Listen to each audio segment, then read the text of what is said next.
오늘 말씀은 마가복음 15장 11절로 15절의 말씀을요 우리 한 목소리로 같이 받도록 할 거예요. 같이 받죠. 그러나 대제사장들이 무리를 충동하여 도리어 바라바를 놓아달라 하게 하니 빌라도가 또 대답하여 이르되 그러면 너희가 유대인의 왕이라 하는 이를 내가 어떻게 하랴. 그들이 다시 소리 지르되 그를 십자가에 못 박게 하소서. 빌라도가 이르되 어찌미냐 무슨 악한 일을 하였느냐 하니 더욱 소리 지르되 십자가에 못 박게 하소서 하는지라. 빌라도가 무리에게 만족을 주고자 하여 바라바는 놓아주고 예수는 채찍질하고 십자가에 못 박히게 넘겨주니라. 아멘. 옆에 분들 같이 한번 인사하실까요? 예수 때문에 삽니다. 이렇게 한번 인사해 볼까요? 예수 때문에 삽니다. 네, 예수 때문에 삽니다. 네, 네. 엘리베이터를 탔는데 한 초등학생은 아니고 유치원 한 5살 정도 돼 보이는 아이하고 엄마, 그리고 제가 이렇게 타서 올라가고 있는 중이었어요. 아이가 한참을 저를 쳐다보더니 저를 보고 이렇게 얘기하더라고요. 혼자 살아요? 그렇게 보이나? 하여튼 그 아이 수준에서는 나는 엄마가 있으니까 엄마랑 유치원 끝나면 같이 오고 엄마랑 같이 엘리베이터도 타고 집에 가고 그러는데 딱 보니까 아저씨는 혼자네? 엄마가 없나? 혼자 사나? 이렇게 생각이 드는 거죠. 그래서 제가 그랬어요. 집에 애들이 있어. 아이는 그 아이의 경험 그리고 보는 수준에 맞춰서 지금 보여지는 것만 보는 거죠. 빌라도가 예수님을 보고 있어요. 초라한 그 예수, 겟세마네에서 땀방울이 핏방울이 되도록 최체한 그 예수, 밤새도록 신문받은 그 예수. 그래서 온 몸에 그냥 또 이렇게 힘듦이 가득 들어있는 그 연약한 모습의 예수가 서 있어요. 그 예수 뒤에 창세전부터 예수를 보내시겠다는 하나님의 거룩한 계획이, 그리고 사람들을 살려내시겠다는 하나님의 뜨거움이, 그리고 온 인류를 살려서 하나님 나라로 이끌겠다는 성령의 거룩한 계획이 보이겠어요? 그냥 초라한 나사렛 목수만 보이는 거죠. 무리들이 법정에 서신 예수의 모습이 어떻게 보일까요? 그래서 저희들은 보여지고 들려지는 것에 그것만 가지고 사람들을 평가하고 또 이야기할 수밖에 없어요. 같이 한번 읽어볼게요. 세상의 소란에서 말씀의 인도를 받아야 합니다. 참 많은 소리들을 듣게 될 거예요. 보게 될 거예요. 여러분, 이 속에서 고요함을, 그것이 나를 끌고 가지 않는 내 내면 깊은 곳에 있는 주 성령의 인도와 역사하심 속에 들어갈 수 있는 그 내면의 고요함이 있기를 바라요.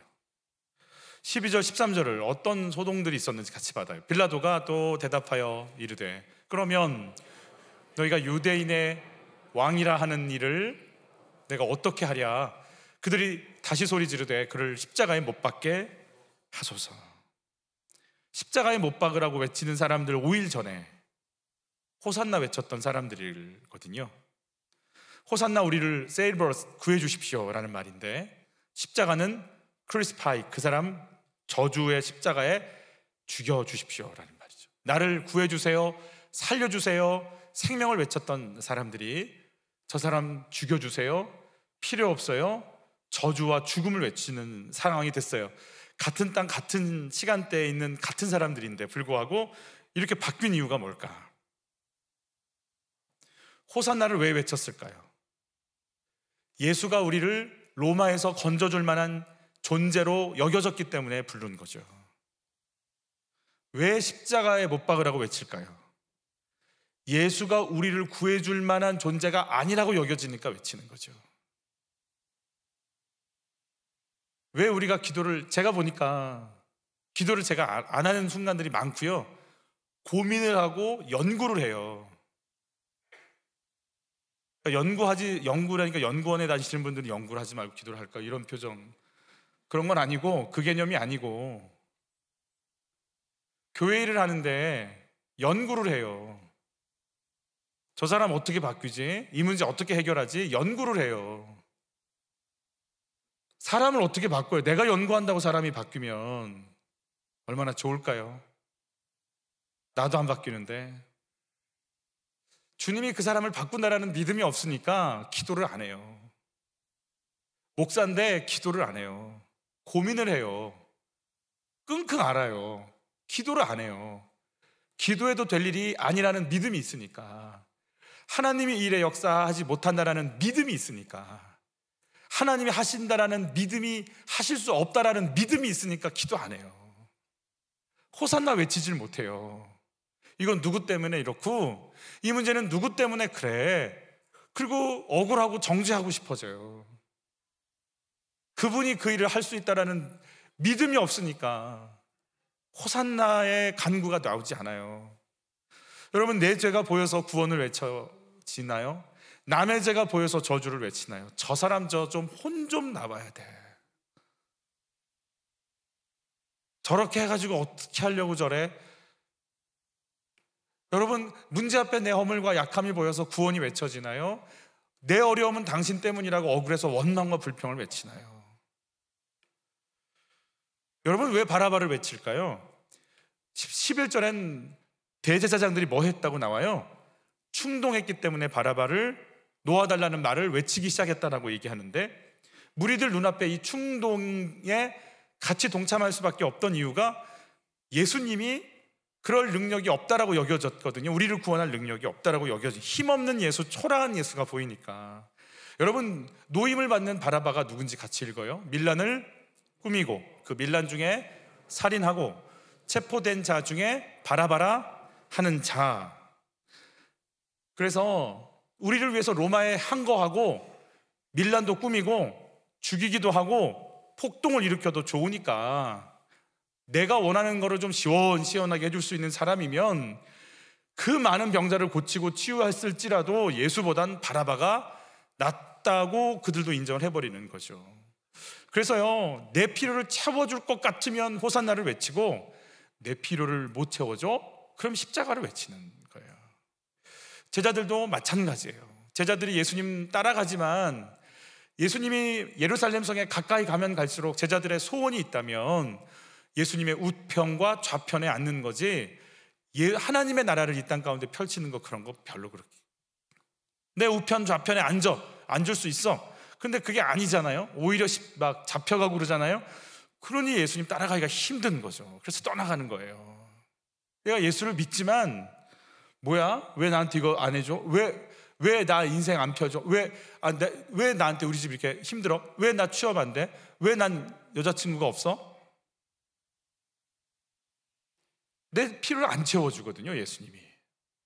예수님이 이렇게 초라하게 서 있는 모습이 참 낯설죠. 풍랑을 향해서 잠잠하라고 외쳤던 그 담대함은 어디 계시고, 귀신을 향해서 너 나가라고 왜 이러냐고 꾸짖으셨던 그 용맹함은 어디 계시고, 죽음에 거해서 냄새가 나는 나사로를 향해서 나사로 나오라고 죽음을 꾸짖으셨던 그 권세는 어디 가셨고, 치유하시고 오병이어로 사람들을 먹이셨던 그 부유함은 어디 계시고 그냥 초라하게 서 있는 거예요. 왜 그럴까요? 내 죄 짊어지고 죽으셔야 되니까 초라하게 서 있는 거 아니겠어요? 근데 우리는 그게 안 보이는 거예요. 지금 당장 나한테 좋은 거 안 주면 호산나 외치기 싫고 저 사람 필요 없는 거죠. 예수님의 약함, 예수님의 침묵, 예수님의 초라함이 사실은 우리에게 비춰질 때 우리 속에 있는 것들이 다 드러나요. 내 모습이 진짜가 나타나게 되는 거죠. 행신침례교회 다니면은 우성균 목사님의 나눔을 들었어요.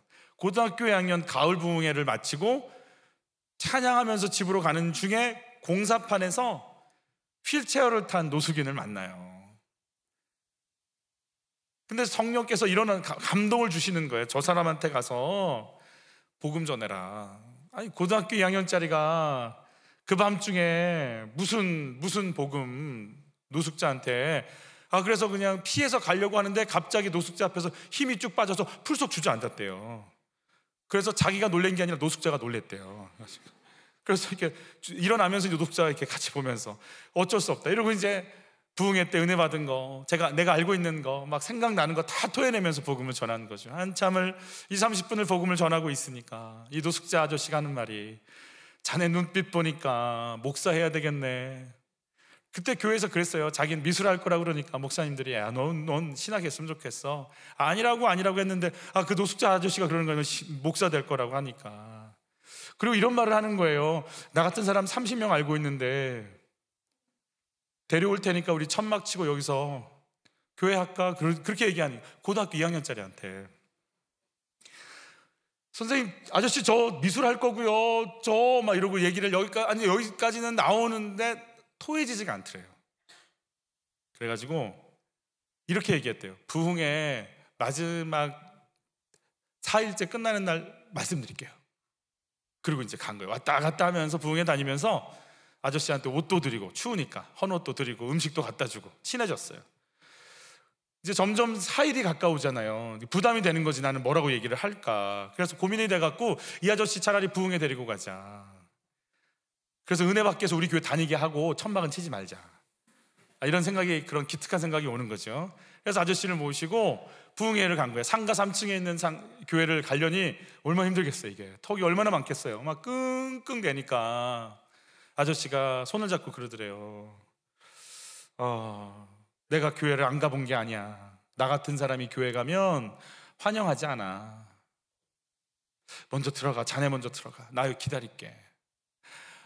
그럼 이 고등학교 2학년 아이가, 우리 교회는 안 그래, 우리 교회 좋은 교회, 이거 얘기하고 싶은데 그 아저씨의 말을 어떻게 반박을 할 수가 없는 거예요.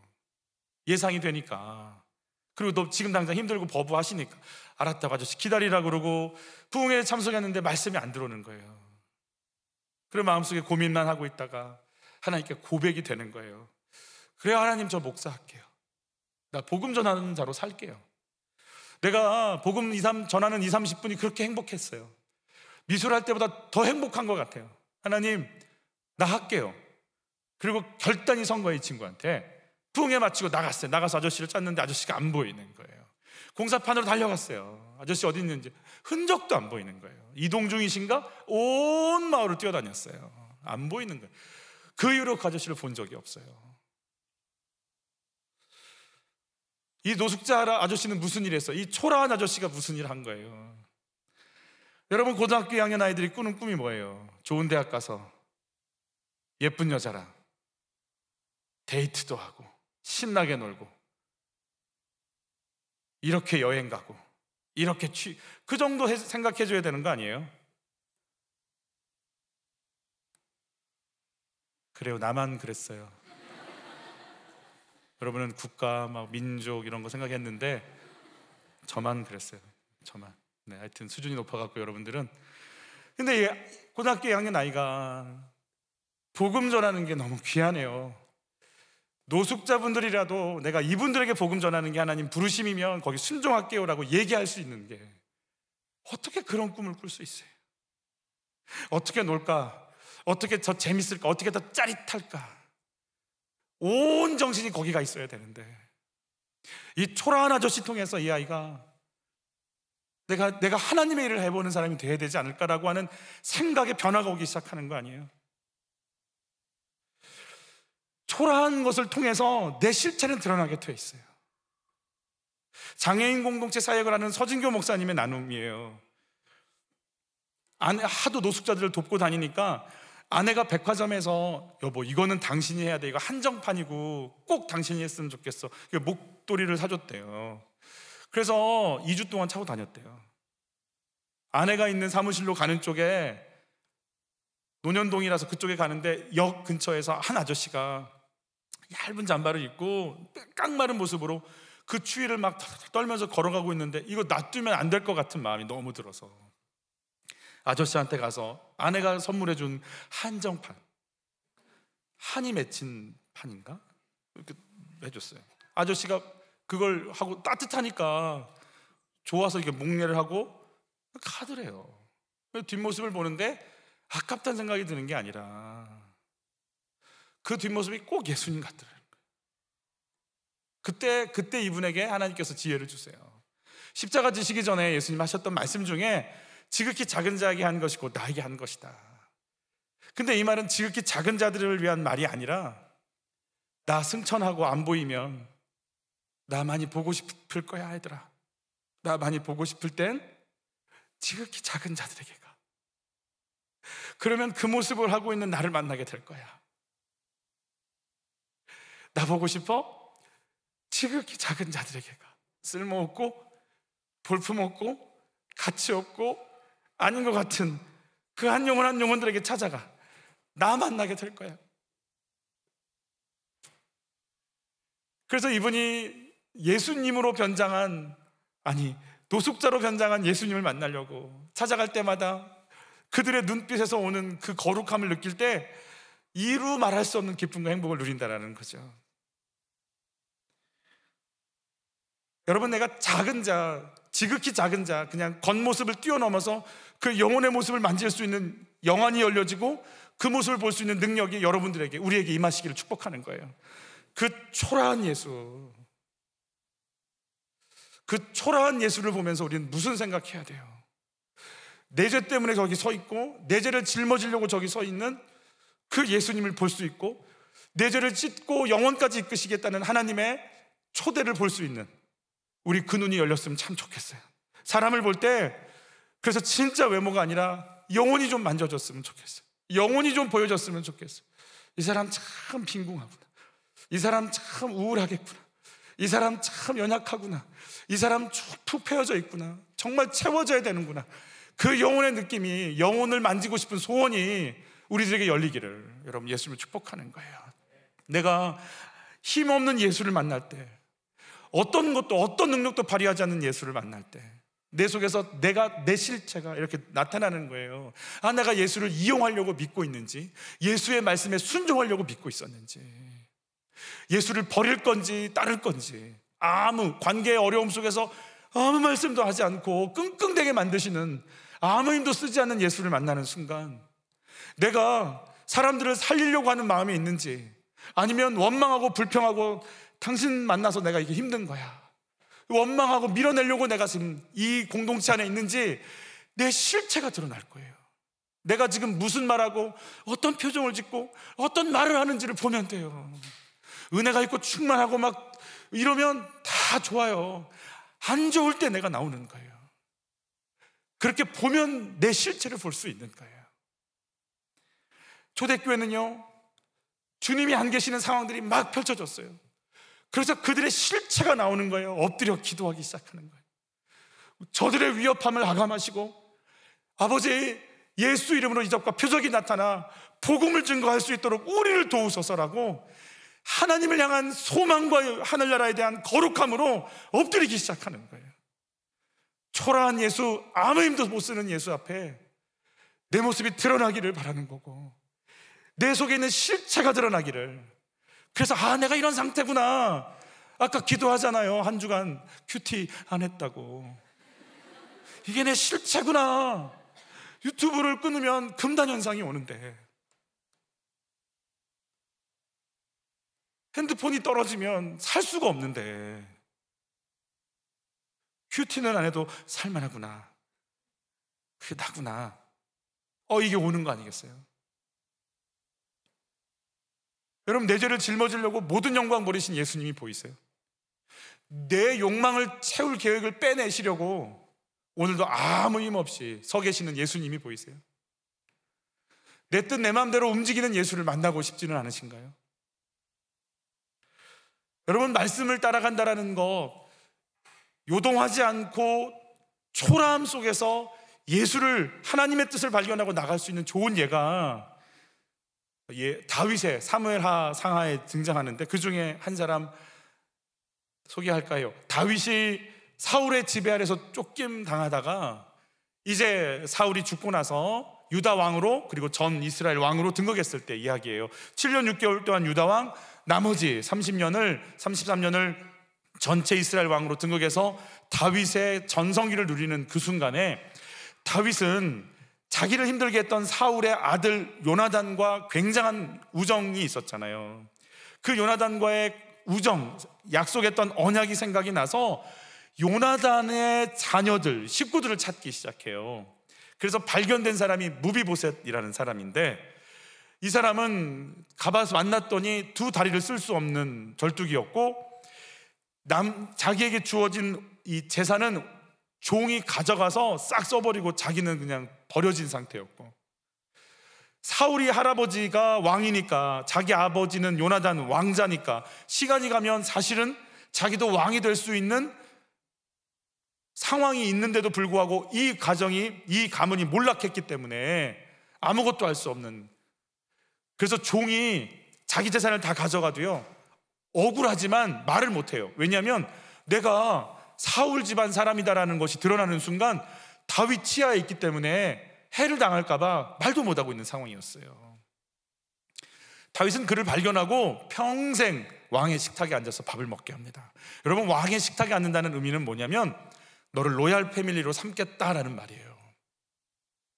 근데 이 무비보셋을 누가 걷어서 계속 키워줬냐면 로드발 암미엘의 아들 마길이라는 사람 집에서 이 사람이 크고 있었어요. 마길이라고 하는 사람이 로드발, 황량한이라는 뜻인데, 황량한 곳에서 다리가 제대로 쓸 수 없으니까 노동력이 안 되는 이 사람까지 부양하면서 먹였어요. 다윗의 시대인데 사울의 사람을. 바보죠. 라인 잘못한 거죠. 이러면 안 되는 건데 왜 이 마귀는 요나단의 아들, 그것도 노동력도 안 되는, 그것도 이미 몰락한 가문에 이 사람을 왜 이렇게 돌보며 함께 있었을까요? 마길은요 언약을 알고 있어요. 어떤 언약인지 다윗과 요나단이 맺은 언약 같이 읽을게요. 요나단이 다윗에게 말했습니다. 우리는 여호와의 이름으로 맹세하였네. 여호와께서 자네와 나 사이에, 그리고 우리 자손들 사이에 영원한 증인이시네. 다윗과 요나단만이 아니라 다윗의 가문과 요나단의 가문의 자손들은 영원한 하나님의 이름으로 맹세했네. 그러면서 이런 언약을 다시 또 합니다. 여호와께서 자네의 모든 원수를 이 땅에서 없애버리시더라도 우리 집안에 대한 사랑을 버리지 말아 주게, 헤세드를 지켜주게, 하나님의 사랑을 좀 꼭 망할지라도 붙잡아 주게, 이 말을 할 때 갑은 요나단이었어요. 그러나 지금 갑은 다윗이에요. 다윗이 이제 이 길을 하는 이 언약을 누가 알고 있었을까요? 마길이 알고 있는 거예요. 아무도 알아주지 않아도 될 이 무비보셋이 다윗과 요나단의 하나님의 이름을 건 언약을 가지고 있음을 아는 거죠. 시간이 좀 지나자 다윗의 아들 압살롬이 반역을 일으키죠. 이때 압살롬이 반역을 일으키니까 성경에서는요 모든 이스라엘이 압살롬을 따라갔다 이렇게 돼 있어요. 다윗은, 그 위대한 왕 다윗이 울면서 맨발로 내려갔다고 기록이 돼 있어요. 그때요 모든 흐름, 대세는 누구한테 흘러갔어요? 압살롬에게 흘러갔어요. 다 압살롬 라인 서야 돼요. 그런데 맨발로 도망가고 있는 다윗과 그의 부하들을 위해서 부랴부랴 도시락을 들고 싸가지고 다윗을 쫓아간 사람이 있었어요. 누굴까요? 마길이에요. 왜요? 사무엘하 7장에 나오는 다윗의 언약의 그 하나님의 약속이 다윗에게 그대로 있다라는 걸 알기 때문에 가는 거예요. 마길은요 다윗이 대세인데 요나단의, 사울 집안의 손자 무비보셋을 보살피고요, 압살롬이 대세인데 다윗에게 찾아가서 그에게 음식을 제공해요. 왜요? 언약이 있으니까. 분위기가 그렇고 시절이 그렇고 상황이 그래도 아니야, 언약이 그게 아니야. 말씀이 그거라고 얘기 안 했어. 나 말씀 따라가야 돼. 이 마길의 이야기는 사무엘 상하에 등장하면서 지금까지 우리에게 전해 내려오는 거 아니겠어요? 여러분, 초라한 예수예요. 언약을 이루시는 그 예수가 보여서 요동함 없이 신실하게 이 자리를 지킬 수 있기를 축복해요. 정령 공동체 안에서 누군가를 얘기할 때 쟤 이상하지? 쟤 이상하지? 쟤 이상하지? 3번 들으면 걔 이상한 애예요. 이상해요? 이상하지 않아요? 이상한 애예요. 3번만 들으면 이상한 애예요. 이상한 애로 생각하고 봐요. 대세가 그러니까. 그게 하나님 허락한 말이에요. 그러면 빨리 내려놔야 돼. 하나님의 말씀 앞에 쓰려고 해야 돼. 세상의 많은 말 속에 내가 결국 붙잡아야 될 건 주의 말씀인 것 인정이 되세요? 말씀의 인도를 받기 위해서 어떻게 하고 계세요? 여러분, 사순절날 저희가 다른 거 하지 않기로 했어요. 오직 큐티하자고 그랬어요. 오직 큐티하자. 여러분, 잠깐 멈추셨어요? 다시 시작하시게요. Are you ready? 청년 공동체 중에 한 아이가 신입생인데 그 얘기를 하더라고요. 참 우리나라 대학이 관리를 잘해주는 것 같아요. 학생들도 관리 잘해줘서 바로 사회로 나가서도 조금도 밀림 없이 생활할 수 있도록 각별하게 이렇게 참 관리를 잘해준다는 생각, 이 아이 얘기를 들으면서 그런 생각이 들었어요. 일주일에 3번씩 술을 마시러 다니는. 그래서 졸업을 언제든지 해도 바로 사회에 적응할 수 있도록 이렇게 대한민국이 정말 세밀하게 좋구나 이런 생각이 들었어요. 이 친구가 갔는데 이제 술을 마셔야 되니까 어떡하겠어요? 아유, 안 마신다고. 어떻게? 뭐 선배가 눈치 주지, 동기들이 뭐라고 하지, 과에서 그러지, 동아리에서 그러지, 막 정신이, 친구들 모이면 그러지. 일주일에 3번씩은 평균 나간다는 거예요. 이게 강한 학교인 것 같아요. 하드 트레이닝을 시켜주는 거예요. 3차 정도는 기본이고 4차까지 이렇게 굉장히 좋다 이런 생각이 들어요. 그래서 뭐 어떻게 사니 너는? 그랬더니 그 친구가 하는 말이 이젠 콜라, 탐스, 사이다 10잔은 거뜬히 마실 수 있는, 그래서 탄산음료의 목넘김이 너무 편안한 상태가 됐다고. 근데 가서 농담해야지, 웃어줘야지, 비율을 맞춰야지. 그래서 이 아이가 하는 말이 그래요. 큐티를 안 하면 갈 수가 없대요. 그날 말씀을 읽지 않으면 어떻게 내 마음을 감당을 못 하겠다는 거예요. 그래서 말씀을 붙잡고 살 수밖에 없다는 거죠. 그러니까 여러분, 지금 큐티를 잘하고 계신 분들은 뭐가 많은 분들이신 거예요? 회식이 많다 이렇게 생각해요. 같이 한번 읽어볼까요? 심판하는 자가 아니라 심판받는 자인 걸 기억해야 돼요. 하나님을 심판하는 자리가 생겼어요. 세상에 이런 일이 있을 수 있어요? 이런 일이 있어요. 이게 바로 오늘 빌라도의 법정이에요. 하나님을 세워놓고 인간의 심판을. 놀랍게도요, 이 빌라도는요 예수가 무죄라는 걸 딱 알아내버려요. 탁월해요. 그 아내도 보통 사람 아니에요. 같이 읽어볼게요. 빌라도가 재판석에 앉아있을 때 그의 아내가 사람을 보내 말했습니다. 저 죄 없는 사람에게 아무 일도 하지 마십시오. 마세요. 어젯밤 꿈속에서 제가 이 사람 때문에 몹시 고통을 받았습니다. 빌라도가 곳곳에서 그 죄목이 뭐냐 오히려 물어요. 못 찾겠다는 거죠. 또 물어볼까요? 빌라도가 3번째 물었습니다. 무슨 까닭이냐? 이 사람이 도대체 무슨 악한 일을 저질렀느냐? 나는 이 사람에게서 죽을 죄를 찾지 못했다. 따라서 매질만 하고 풀어주겠다. 예수님이 채찍질 당하신 이유는 한 가지예요. 십자가형 안 채우시게 하려고 일부러. 그런데 오히려 그게 더 악화돼서 빨리 돌아가신 거죠. 그것뿐만이 아니에요. 뭐라고 했는지 같이 또 읽어요. 이게 빌라도는요, 왜 이 사람이 무죄인 것만 아는 게 아니고 왜 고소를 당했는지까지 꿰뚫어보고 있어요. 같이 읽죠. 빌라도는 대제사장들이 예수님을 시기해서 자기에게 넘긴 것을 알았던 것입니다. 시기했구나, 이것까지 파악이 되는 상황인 거죠.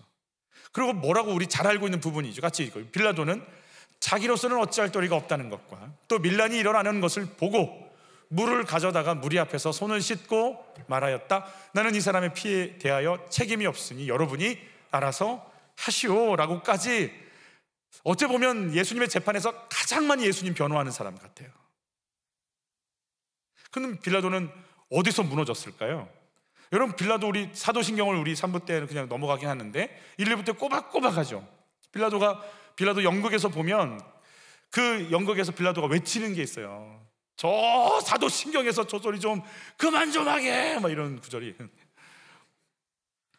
재판 한번 잘못 써갖고 빌라도는 도대체 이렇게 예수님을 풀어주려고 했던 건 어디 가고 이렇게 사도신경에 남아갖고 힘들 삶을 계속해서 듣고 있나, 이 말을 같이 읽죠. 빌라도는 예수를 놓아주려고 힘썼다. 그러나 유대 사람들은 이 사람을 놓아주면 총독님은 황제 폐하의 충신이 아닙니다. 자기를 가리켜서 왕이라고 하는 사람은 누구나 황제 폐하를 반역하는 자입니다 하고 외쳤다. 듣고 보니 왕이라고 하면 어쩔 수 없어. 유대인의 왕이냐, 이 말부터 걸리는 거예요. 유대인의 왕은 살아있을 수가 없어요.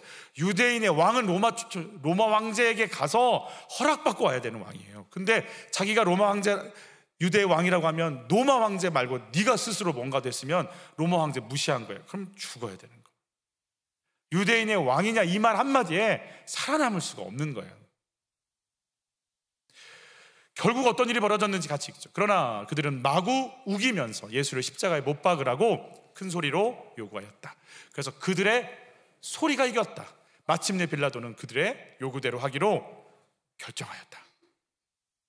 제일 예수님 변호하고 무죄라고 계속 이야기하고 죄 없는데 왜 자꾸 죄를 찾으려고 하냐고 그 고소한 사람들을 향해서 외치고, 어째 보면 탁월해서 왜 이 재판의 자리까지 있는지까지 꿰뚫어 보던 사람이지만, 엄청난 말을 한 것 같지만 빌라도는 예수를 넘겨준 사람으로 계속해서 고백이 되어지고 있는 이유가 뭘까?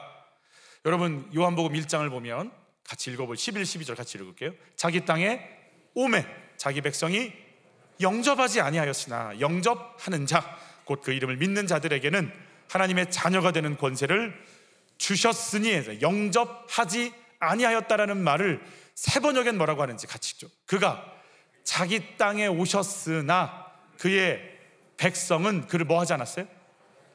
맞아들이지 않았어요. 빌라도가 예수를 맞아들였을까요? 좋은 선생, 괜찮은 사람, 착한 사람, 훌륭한 것 같은데 라고 이야기는 했지 그 예수를 받아들이진 않았어요. 예수에 대해서 좋은 얘기할 수 있어요. 그걸로 구원받는 거 아니에요. 예수님 좋아해, 나 좋은 것 같아, 그 말로 구원받는 거 아니에요. 예수를 영접하고 내 오픈 마인드가 돼서 그분을 내 속에 모셔드리는 것이 구원이에요. 탁월함, 재판 잘하는 거, 딱 보면 아는 거로 구원 안 돼요. 선한 결정한 거로 안 돼요. 예수 모셔드려야 구원이에요. 그분이 생명이고 용서라면, 그분이 아니면 용서와 생명이 없다가 믿음이에요. 그리고 결국은 어떤 길을 가요? 같이 읽죠. 빌라도가 무리에게 뭘 줘요? 만족을 주고자 하여 바라바는 놓아주고 예수는 채찍질하고 십자가에 못 박히게 넘겨줍니다. 왜 만족을 줘야 되죠? 여러분, 로마는 식민지들로 인해서 서 있는 제국이잖아요. 식민지의 노예들과 세금을 갖고 운영이 되기 때문에 세금을 걷는 일에 있어서 총독이 철저하게 보호합니다. 세금 문제 걸리면 안 됩니다. 두 번째, 식민지의 제국이기 때문에 식민지가 로마를 향해서 대항하면 안 됩니다. 무조건 팍스 로마 나라고 하죠. 조용해야 되고 로마의 권위에 복종해야 되는 거예요. 밀란이 일어날까봐 방치해서 조절해주지 않으면 총독의 의무를 다하지 않는 거예요. 기록에 의하면 빌라도는 대부분의 총독들은 5년이 임기인데 그는 10년을 있었다고 그래요. 얼마나 정치적인 게 탁월하고 활동이 강했는지 알 수 있는 거죠. 내가 지금 여기서 밀란을 조절하지 않고 소란스러우면 내 자리는, 내가 서 있는 이 자리는 위태로워. 내가 살 길은 총독의 자리, 명예와 정치니까 이거 잊어버리면 나는 죽어. 그리고 예수와 정치를 바꿔버리는 거예요. 좋은 예수인 줄 알아요. 죄 없는 예수인 거 알아요. 근데 그가 나에게 생명입니다 라고 받아들이지 않으면 아닌 거예요. 모리스 롤링스라고 하는 테네시주의 한 의사의 간증을 영상으로 좀 봤어요. 자기 병원에 48세 의체부가 와서 심전도 검사를 하는 도중에 심장마비가 와요. 그래서 의사들이 달려들어서 CPR인가요? 이 심폐소생술을 시작하는데, 대부분 심폐소생술을 시작해서 의식이 돌아올 쯤 되면 갈비뼈 하나씩이 부러진다고 그러잖아요. 하도 눌러가지고 이 통증이 어마어마한 거 아니겠어요? 그래서 의식이 돌아올 때쯤 환자들의 대부분 하는 말은 아프다고, 그만하라고, 그만 누르라고 그 얘기한대요. 그만 아파요, 아파, 그만. 근데 이 환자는요, 누르고 있는데 뭐라고 얘기하냐면, 날 좀 더 좀 해주세요. 날 좀 건져주세요. 제발 막 이러는 거예요. 이상하다. 한 번도 이런 환자를 못 봤는데, 알고 봤더니 의식이 돌아올 때마다 하는 말이, 나 지옥에 있으니까 나 좀 꺼내달라고, 나 좀 살려주세요를 하는 거예요. 의식이 가물어서 이렇게 떨어질 때쯤 되면 뭔가를 경험하고 와서 의식이 돌아올 때쯤 되면 막 미친 듯이 제발 좀 살려달라고, 건져달라고, 꺼내달라고, 기도 좀 해달라고. 근데 의사 선생님이 무신론자예요. 무슨 기도? 환자분 여기 병원이에요. 병원 아니라고. 여기 지옥이라고. 나 좀 꺼내면 안 되냐고. 나 좀 제발 좀. 25년 동안 진료를 해봤는데 이렇게 두려워하는 사람은 처음 본 거예요. 두려움이 너무 크니까 아프거나 말거나 제발 좀 이걸 계속해서 나를 좀 끄집어 달라는 거예요. 이분이 당황해가지고 옛날에 주일학교 때 예수님 기도했던 거 기억이 나는 거예요. 그래서 그걸 떠듬떠듬 했대요. 예수님 우리를 구원해 주세요. 내 삶을 주님을 위해 쓰도록 할게요. 예수 이름으로 기도합니다. 이걸 하는 순간 환자가 갑자기 평안해지기 시작하는 거예요. 그리고 나서 이걸 눈앞에서 봐버렸기 때문에 임사체험 환자들을 조사하기 시작하는 거예요. 죽음을 경험하고 돌아온 사람들. 그리고 나서 이 사람이 불경이고 코란이고 베다고 조로아스터교고 뭐 우파니샤드 모든 철학책들, 종교책들을 다 쳐다보면서 연구하기 시작하는데 임사체험에서 돌아온 사람들의 경험이 성경과 너무 맞아떨어져서 예수를 믿기 시작했다고 그래요. 그래서 그분의 쓴 책이 죽음의 문을 넘어라고 하는 책을 쓰게 돼서 이렇게 전하고 있어요. 여러분, 예수님이 좋은 분이에요? 맞아요, 좋은 분이에요. 근데 여러분 기억하셔야 돼요. 그걸로 구원 못 받아요. 여러분, 예수는 생명이에요. 여러분, 예수님 좋은 분이라고 여겨주세요. 거기까지예요. 교회 가니까 좋던데, 어려운 사람도 좋고, 박수치고 분위기 좋던데, 사람들 밝고 좋던데, 구원 아니에요. 좋은 거 아니에요. 예수 좋은 분이죠. 그래서 이 찬양 조심해야 돼요. 나한테 다 좋은 것만 알아. 맞아요. God is good이에요. 그분 좋은 분인데 그 찬양할 때 하나님 예배할게요, 순종할게요, 따라갈게요, 그 마음이에요. 나한테 좋은 것만 알아. 좋은 분. 초라한 예수 딱 생기면 어떻게 해야 돼요? 해준 게 뭐가 있어? 예수 믿어도 된 것도 없고 내가 이렇게 했는데 나는 왜 이렇고. 십자가. 초라한 예수 만나면 좋으신 하나님 찬양이 안 나와. 이제 안 좋아. 나 안 좋게 했잖아. 나 안 좋게 했잖아. 힘 없잖아. 내 만족 채울 수 없잖아. 여러분, 예수님이 영원한 저주에서 건지고 영원한 생명을 주신 분으로 고백이 되세요? 다시 해야 되나?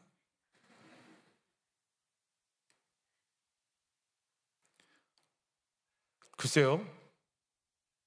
그래서 정말 확신이 정말 진짜 이런 마음이 드는 거예요. 좀 우스운 얘기지만 천국 갈 수 있을까?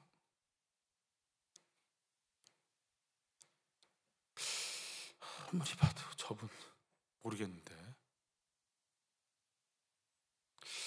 글쎄. 아니 10년을 다니고 20년을 다닌다고 예수가 생명이 안 되면 그게 되겠어요? 여러분들은 스스로에게 한번 물어보세요. 나를 영원한 저주에서 건지고 영원한 생명으로 인도하시는 분으로 고백이 되세요? 그럼 뭐하고 바꿔요? 뭐하고 바꿔요? 예수를. 영원한 생명을 왔다는 게 추상이 돼가지고 머릿속에 들어와서 예수 아니면 살 수 없다는 고백이 들어오는 순간부터요. 여러분, 생명은요 추상이 아니고 실제예요. 제 방에 참 재밌는 거 있는데요. 토요일 날인가 우리 전도사님 한 분이 이렇게 조그만 화분을 주셨어요.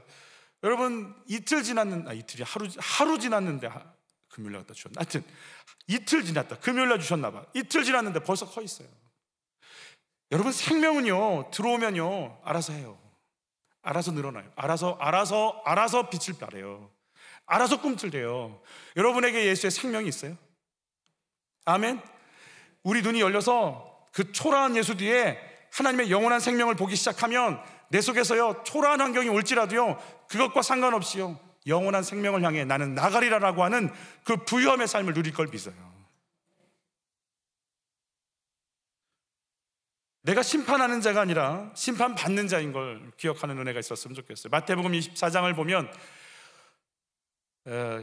요즘 이렇게 큐티하다 보면 예수님이 자기를 만나는 그 때에 대한 이야기, 종말에 대한 이야기를 하시는데 이렇게 얘기하세요. 제자들이 예수님 이 성전 보이세요?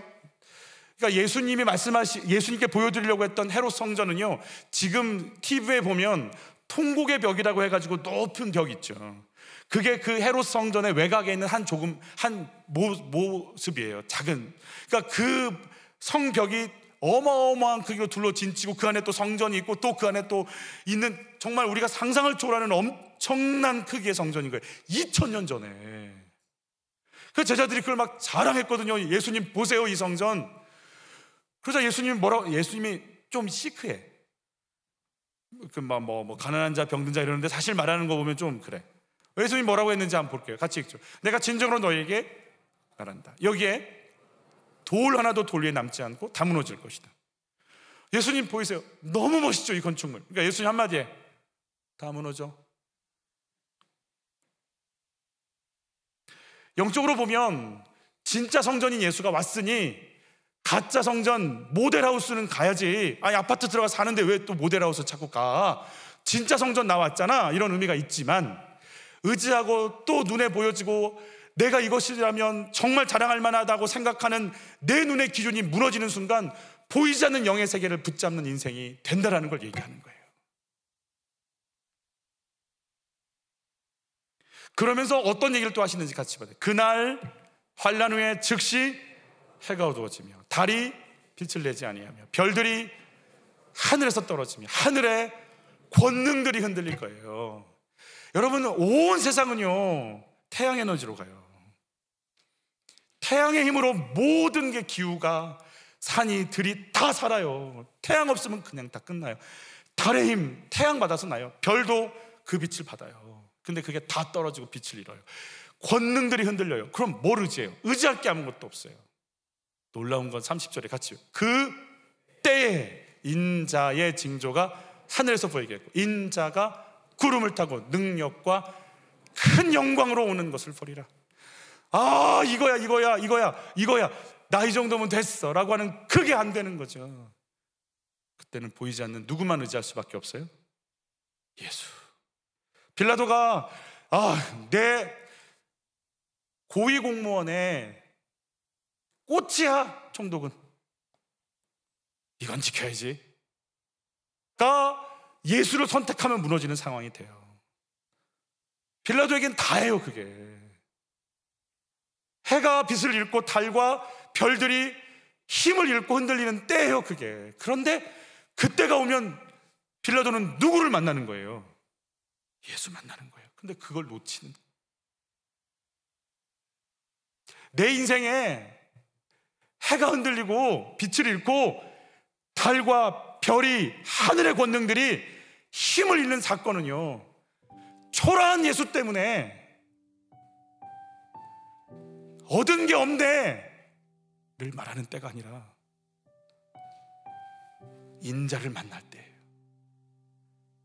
권능을 가지고 내 안에 예수가 오실 때예요. 그분이 오시는 때구나. 무시당하고 되는 일 없고 의지했던 거 아무것도 안 되고 내가 그렇게 기대했는데 된 것도 없고.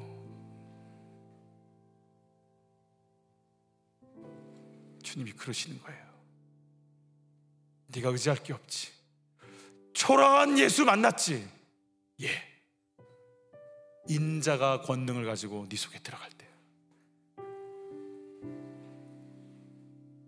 그래서 다시 해석하셔야 돼, 인생을.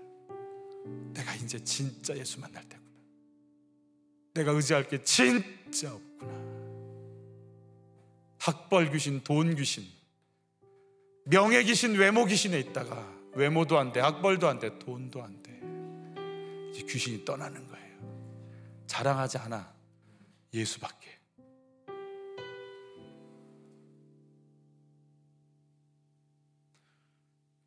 한 목사님이 그렇게 물었다고 그래요. 하나님, 예수 믿는 게 뭐예요? 하나님이 환상을 보여줬는데 시커먼 요만한 선을 하나 그어주시더니 그 끝에서 빛이 쫙 그어지면서 영원까지 그어지는데 이게 생명이야 그러시더래요. 여러분, 예수는 생명이에요. 좋은 예수라고 얘기해도 돼요. 좋은 예수까지 하도 안 돼요. 좋은 예수, 탁월한 빌라도 예수 변호하려 했던 그 사람이 오늘 사도신경에서 매번마다 예수를 넘긴 사람으로 인정되는 건 사람의 착함으로, 탁월함으로 구원받지 않는다는 걸 매번 우리에게 말씀해 주시는 거예요. 아니라는 거예요. 생명이신 예수를 받아들이는 자만 사는 거예요. 정말 죄송하지만 예수 만나세요. 이거 죄송하다고 팔 건 없죠. 협박이라도 해야 되는 거 아닌가? 하나님 앞에 제가 서면, 야 김 목사야, 예, 너희 교회 성도들 말이야, 예, 다 구원받은 줄 알지?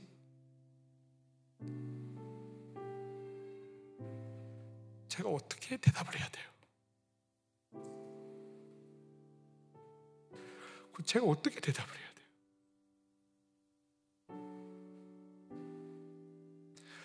생명이신 주님이 오잖아요. 여러분, 내가 견딜 수가 없어요. 그 예수가 내 안에 계신 거 아는 순간 그 부유함이 넘쳐나요. 제가 이번에 2부 때도 좀 요즘 들어 조금 생각이 드는 것 중에 하나가, 제가 좀 그런 거 있거든요. 이렇게 잘 보이고 싶어라 하는 거, 막 남들한테 잘 보여서 이렇게 거칠게 하고 싶은 거, 속은 텅 비었는데 그런 거 제가 잘해요. 그렇게 보이지 않아요? 그냥 포기했어. 그냥 난 이렇게 살려고, 여러분들이 하도 홀리해가지고. 그래서 어쩔 때는요, 기도를 굉장히 다급하게 해요. 하나님 제발 역사해주세요, 역사해주세요. 그런데 제가 이제 그 기도를 다급하게 기도하지 말라고 지금 얘기를 해드리는 게 아니라, 잘 듣고, 내 안에 생명이신 왕이신 예수가 있다는 거 알면 이렇게 호들갑을 떨까? 내가? 마치 아무것도 없는 것, 내가 이거라도 해서라도 뭘 이렇게 할 것처럼 이 호들갑을 내가 떠는 거 아니야? 그분이 계시고, 그분이 말씀하시고, 그분이 역사하시면 그분을 앞에서 잠잠하니 좀 기다려봐야 되는 거 아니야? 뭐가 그렇게 죽을 것 같이 해? 아니, 최선을 다해서 기도하지 말라, 그 말이 하지 말라는 말이 아닌 거 아시죠? 그분이 계시면, 진짜 내 안에 그 만물의 근원이신 그분이 계시면, 하나님의 본체이신 그분이 계시면, 영원한 생명이신 그분이 내 안에 계시면 좀 잠잠해져야 될 거 아니야? 왜 꼭 죽을 것처럼 이렇게 호들갑을 떨지? 그분이 왕권을 갖고 오시면 해와 달과 별들이 흔들려도 그분이 나 이끌어 가실 거니까 그분 앞에서 좀 기다려야 되는 거 아니에요?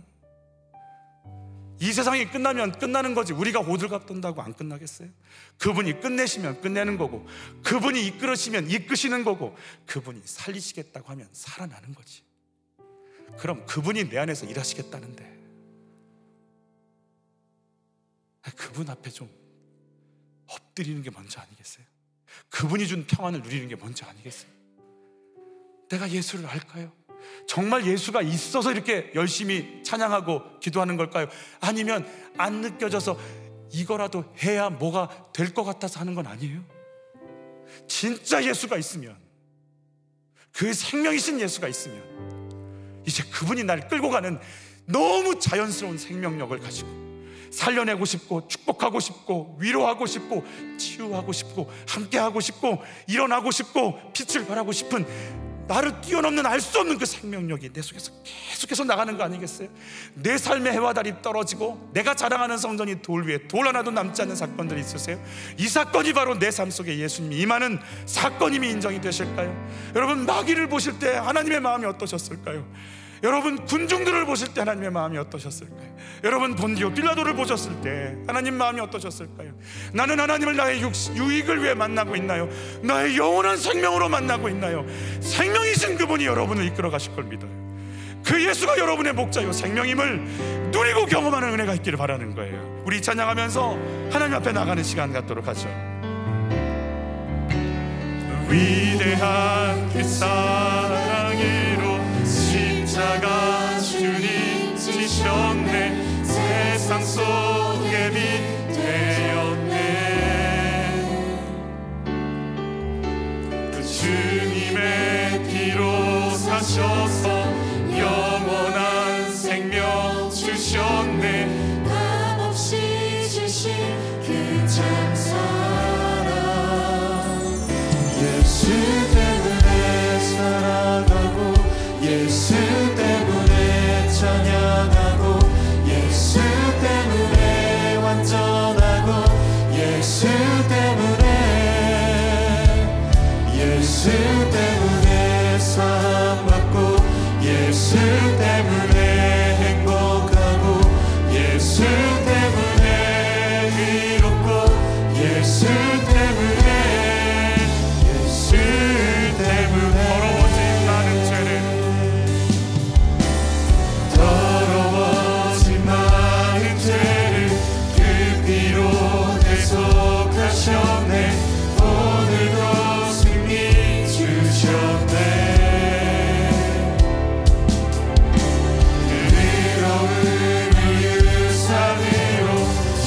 약속대로 주셨네.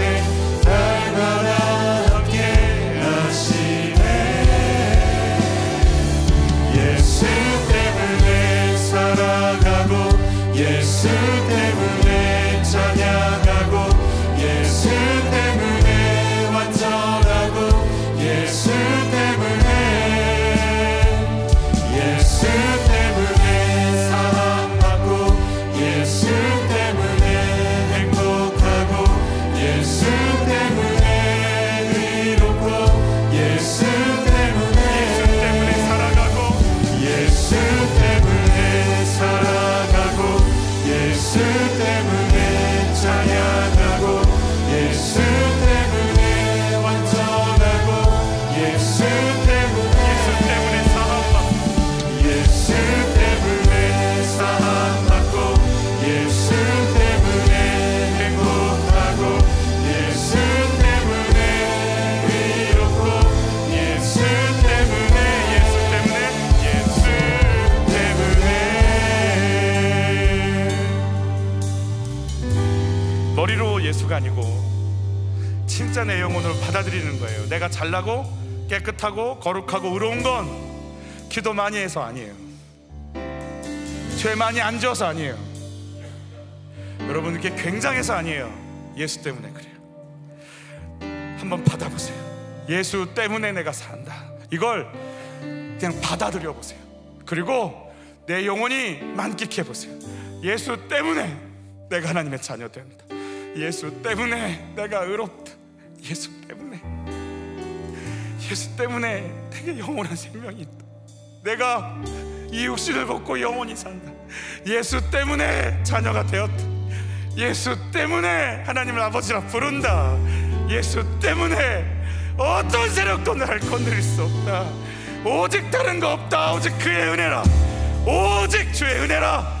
예수 때문에 산다. 그럼 그 자를 통해요, 그는요 그 예수 못 받고요, 그 예수의 생명, 예수의 능력 경험하며 사는 거예요. 이 기도할 때 하나님 진짜 예수 만나게 좀 해주세요. 머리가 아니고 내 영혼으로 예수 만날 수 있도록 도우세요. 하나님 진짜 예수로 산다는 게 뭔지 성령님 나 가르쳐 주세요. 예수 쟁이 되게 해주세요. 주여 한번 외치고 기도로 나갑니다. 주여. 성령 하나님 임하소서.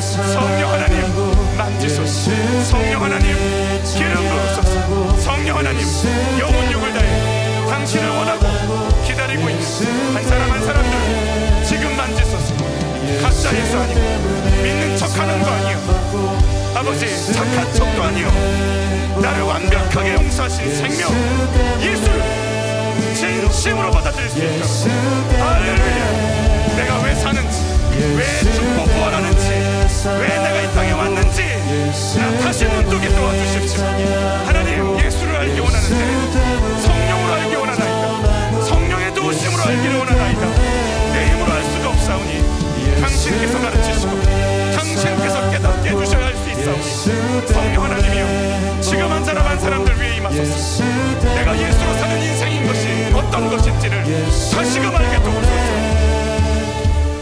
예수 때문에 살아가고 예수 때문에 찬양하고 예수 때문에 감사하고 예수 때문에 사함받고 예수 때문에 사함받고 예수 때문에 행복하고 예수 때문에 의롭고 예수 때문에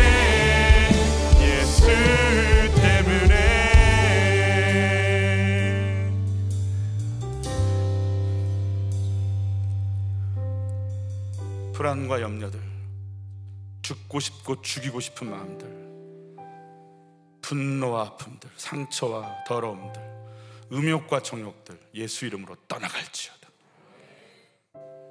너의 정체를 드러내고 내 속에서 떠나가고 우리를 지배하고 우리를 다스리려 했던 너의 모든 권세를 예수께서 끊으셨으니 당장 떠나갈지어다. 성령 하나님, 나의 나된 것이 예수의 은혜인 것이 구호도 아니요, 노랫말도 아니요, 인사말도 아니요, 내 영혼의 실제적인 능력이 되기를 원합니다. 예수가 나의 구주, 예수가 나의 생명, 예수가 나의 영원한 지혜, 예수가 나의 영원한 권세. 성령 하나님, 예수 알게 해주십시오. 그 생명이신 예수가 내 속에 중심을 잡는 것, 그 부유함으로 오시는 것 경험하게 해주십시오. 하나님, 그래서 감당할 수 없던 두려움 앞에 예수 만날 때인 걸 보여주시니 감사합니다. 내가 통치하고 내가 다스린다 하시는 주의 평강이 우리를 압도하게 하여 주시옵소서. 하나님, 말씀을 들려지기를 원합니다. 성령께서 가르쳐 주셔서 저희가 일어날 수 있는 힘을 더하시고 분별력을 더하여 주시옵소서. 말씀에 목마르고 메마르지 않도록 공급하여 주시옵소서. 생명이신 예수를 경험하고 싶습니다. 울분을 토해 놓을 때 다 가져가 주시고 이해할 수 없는 평강이 나를 지배하는 걸 경험케 하여 주시옵소서. 생명이신 예수를 경험하고 만나는 영적 부유를 누리게 하여 주시옵소서. 쓸모없는 인생이라고 말하고 있는 세상의 말 속에 주의 음성을 듣기 원합니다. 초라한 나를 보고 할 줄 아는 게 뭐냐고 말하고 나 스스로에게 이렇게 얘기하고 있는 나에게 말하게 하옵소서. 너는 예수 때문에 존귀한 자라고, 하나님이 너를 그렇게 보고 계신다고, 너에 대해서 평가하는, 재판하는 그들을 내가 심판할 거라고 말씀하시는 주의 음성을 듣게 하여 주시옵소서. 존귀한 자이기에 존귀한 삶을 살기 원하오니 주여, 내가 영적인 분별력으로 죄악을 끊어내고 밀어낼 수 있는 영적 부유함을 얻기를 원하오니 지금 내리워 주시옵소서. 연약하고 부족한 우리의 삶 가운데 오셔서 주님, 저희가 드려지는 귀한 예물 위에 내가 먹이고 내가 살리고 내가 입히고 내가 인도한다고 하시는 주의 다스리심과 부유함을 우리가 누리기 원하오니 성령 하나님, 우리를 잡고 이끌어 주옵소서. 주여, 예수로 지금 한 영혼도 빼놓지 않고 지금 성령께서 예수 예수가 나의 구주이신 것이 인정이 되어지고 깨달아지고 고백이 되어지고 받아들여질 수 있도록 성령 하나님이여 역사하여 주시옵소서. 성령 하나님 역사하여 주시옵소서. 단 한 영혼도 그냥 가지 말게 하여 주시옵소서. 제발 하나님 도와주시옵소서. 예수 이름으로 기도하옵나이다. 아멘.